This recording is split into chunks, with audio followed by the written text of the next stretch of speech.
Hello everyone, my name is Peter. I'm from TSZ Bookkeeping and we offer bookkeeping services to small business owners and to the small families as well who are using Quicken and QuickBooks for their personal and for some small business. So with the help of today's video, you are going to see how we can resolve Quicken OL error. You can say Quicken OL errors generally comes up when there is a connectivity issue between the bank and the Quicken. When I say OL errors, it means OL301, OL231, OL220. So this represents that there is something going on between the bank and the Quicken, and due to that, you are having this problem while working on your Quicken. So let's get started to fix this issue permanently. So in order to get this issue resolved, the first step is to open Quicken and then go to the very top option. Let me show you here. Once Quicken is going to get open, so on your computer screen,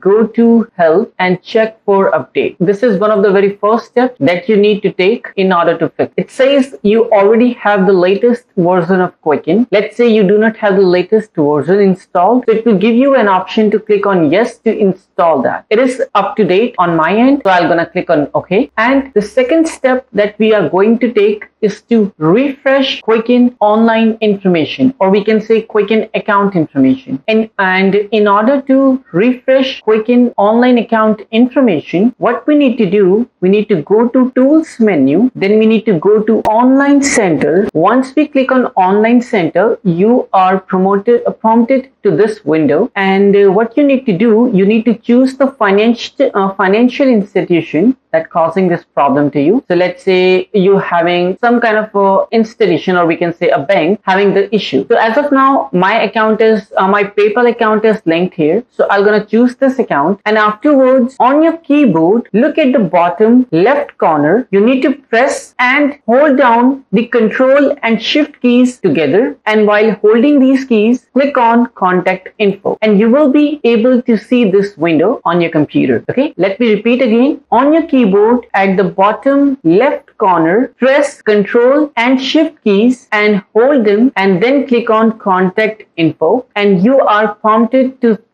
get this window. Okay, so here it says account. You just need to click on this drop down menu and choose the account which is associated with your financial institution. Okay, let's say you have Wells Fargo Bank. You chose the financial institution before at Wells Fargo, and then you choose the Wells Fargo account. In my case, I'll choose PayPal, and then I will click on Financial Institution Branding and Profile. This is what I'm going to click on, and I'm also going to click on Reset DT Start, and I'm going to click on this smaller icon, which is a calendar icon, and then I click on Today, and then I click on OK. So how it will going to look like, and then we need to click on Refresh. Once you click on Refresh, then you need to click on Update and Send in order to see if the problem is going to be get resolved. Let's say your problem is still going on and you're having this issue. What you need to do, you need to close this window. Then you need to go for the third step, is to create a new Quicken file. In order to create a new Quicken file, you need to go to File menu, click on New Quicken File, give a name to your new Quicken file. Let's say I'm going to say, let me click on Later, and let's say I'm going to name it as 2025,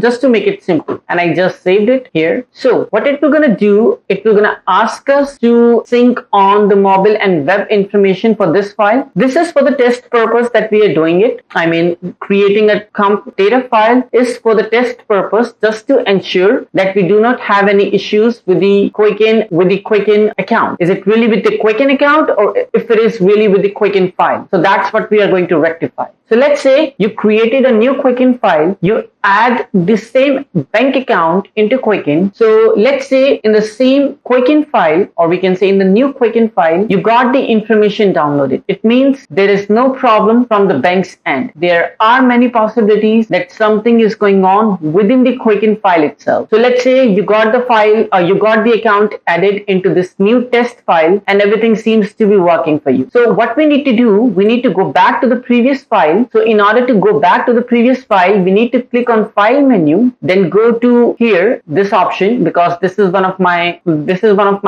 primary files. So I'm gonna just go ahead and click on this one, and I will be back on the main primary file. So if I see that my account is working on a test file but not on this primary file, what I will do, I will go ahead and validate and repair the Quicken file. I have created a dedicated video how to validate and repair a Quicken file. The link of the video is also mentioned below in the description box. You can check it out as well. But just to give you a short review about it, how to do it, you need to go to File menu, go to Validate and Repair, choose Validate and click on OK. So that's how it will going to show. It will gonna take some time depending on the size of your Quicken file. If the file size is big, it will gonna take some time. Otherwise, it will gonna do it in a quick moment or in a couple of seconds, we can say. So this is what I found under the data log, that there is no errors found. Okay, you can see here it says no errors. So it means everything seems to be okay as of now with this file as well. So let's say you updated the account, you validated and repaired the Quicken file, you created a Quicken new file as well. So one of the another steps that you need to take is to go ahead and deactivate and reactivate the bank account into Quicken. The same deactivating and reactivating the bank account video is already on my channel. I will ping that into my description box, into the description box of this video. So you will be able to see it, how to deactivate and reactivate the account. But just to show you in a quick second how you can do that. So go to Tools, go to Add Account,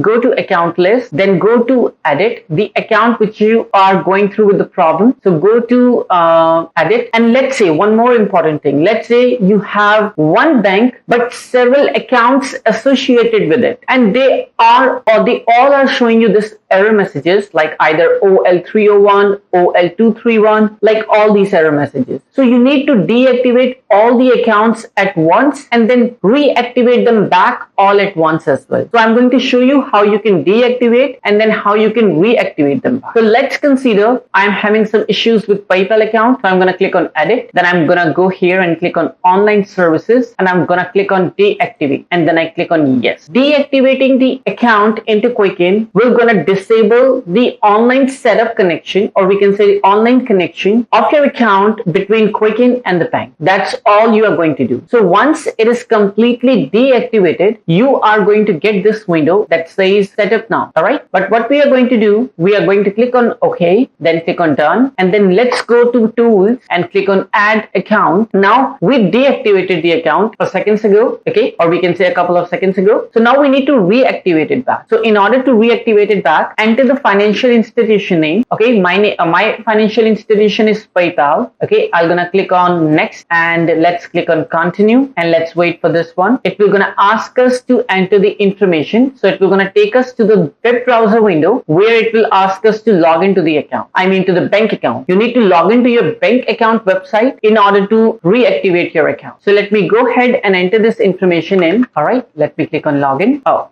that was an incorrect password. I'm sorry about that. All right. So, okay, they are going to send me an email, like a text to confirm this. So let me quickly go ahead and confirm this. Let's wait for this one. And I just received it on my cell phone. So let me quickly enter that in. Here we go. And I just click on Submit to confirm the connectivity of my account into Quicken. It says your accounts have been authorized successfully. We just need to wait for a quick second. It will gonna take us back to Quicken automatically. Okay, and then if it does not, we can we can close this window and it will gonna do it for us. Okay, you can see it here. Okay, so now I just need to click on this link to existing account, and I click on PayPal, okay, which is already here into the Quicken. Then I click on Next, and then I wait for this one to get up to date, to get the accounts updated. On the left hand side, I can see this window. Now, I mean this dot, it in a blue color. It means I got some new information downloaded into my account. So that's how you can deactivate and reactivate your Quicken account. If you got this information, I mean if you got this blue dot or a red flag on account, it means you are able to fix this problem. Your accounts are back on track without having any issues or any problem. Okay, so that's how you can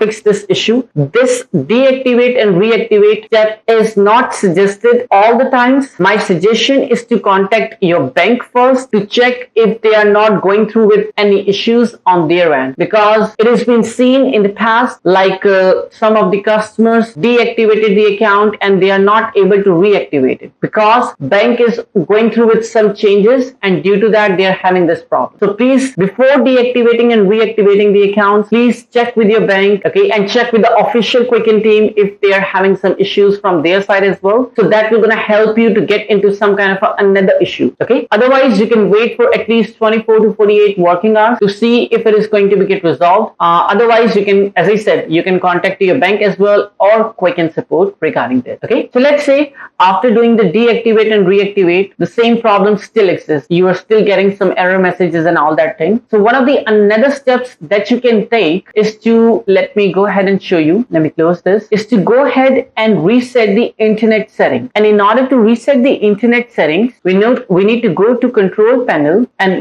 we need to close Quicken as well. Okay, we are going to go ahead and click on close, and then we go to control panel, and then we can click on internet options. Under internet options, click on security. This is what we need to do. Like, we need to go to the internet options. Yes. Okay. So what we need to do, we need to open to the control panel window, and then we need to go to internet options. Then we need to go to advanced, then scroll the window down and ensure that TLS 1.2 is checked. If it is unchecked, make it check, and then click on apply and okay. Let me show you. Apply and okay. So that's what you need to do, and afterwards restart your computer and see if the problem is resolved. If the same problem still exists, let's say after doing all these steps, if the same problem still exists, my suggestion is to give a shot to uninstall and reinstall Quicken as well. For uninstallation and reinstallation of your Quicken, I have also created a dedicated video for that, so you can also check that out into the description box below. Okay, other than that, it will gonna take some time if the problem is from the bank's end or from the Quicken side. You can contact them regarding this, but these are the most common error messages which you get. Whenever you see any error message that contains OL, it means that is a connectivity error which is going through between the bank and the Quicken. So the most recommended step is to wait for some time. Otherwise, you can contact to your bank to check if they are going through with some issues, or your Quicken support team to get to know if there is some updates regarding the issues from their side. Okay, so that's how you can fix this problem, and that's how you can make your Quicken back on track. Okay, so that was it for this video. I will gonna see you in the next one. But one thing I would like to let you know, if this video helped you in any way, please do subscribe my channel, do a like this video, and also if you need any help related to your Quicken, QuickBooks, you can get back to me anytime. This is what I do most of my time. I provide bookkeeping services. I'm not doing any taxes and all that at this point of time. All right. And you can reach out to me directly on my website. This is my website link, and you can call me on this number. This is my direct line. In case I'm not there to answer it, please drop a voicemail, and this is my email. You can drop me an email and I will be there to help you out with any problems, with any help related to your Quicken or a QuickBooks financial software. So I'll see you in the next one. Till then, have a good one. Bye-bye.